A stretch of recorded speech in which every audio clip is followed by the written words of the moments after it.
So you are made of space, vibration, and water. And sound can bring you into balance so your body can actually heal itself. But there are these solfeggio frequencies that were used in antiquity when the monks did the Gregorian chants.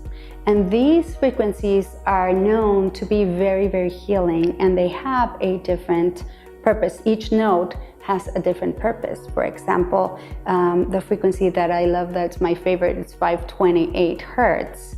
And that one is the frequency of miracles and DNA reordering or restructuring, right? I call it the love frequency. So what I started doing was finding out more about the frequencies. At the same time, the movie What the Bleep came out, and they were featuring Dr. Masaru Emoto, who was a proponent of how water has a memory and how we, by our nature, are filled, you're made of 75% water, and even more when we're born, and how the sound or words or intentions would actually affect the water. So he did these experiments where he would get water and then maybe put a word on a jar and then freeze the water, and then they would see what would get formed.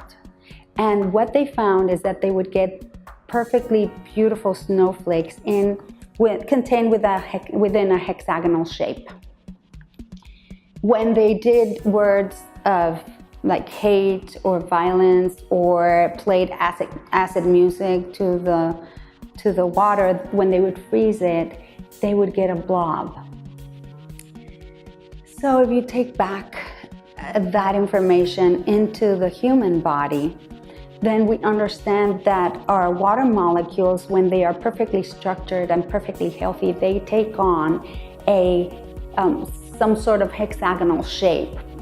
Could it be 3D? I'm thinking it's, a 3D hexagon of some sort. And when we listen to certain music, when we have certain emotions, when we hear certain words, that will actually structure our water molecules.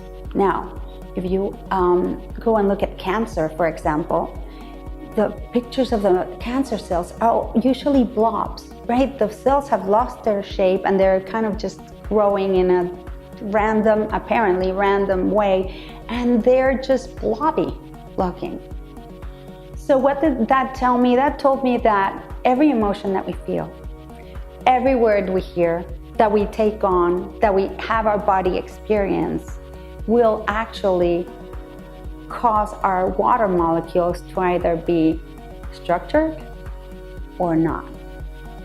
And I believe that using sound will allow the body, it will give the body its natural state so that it can heal itself.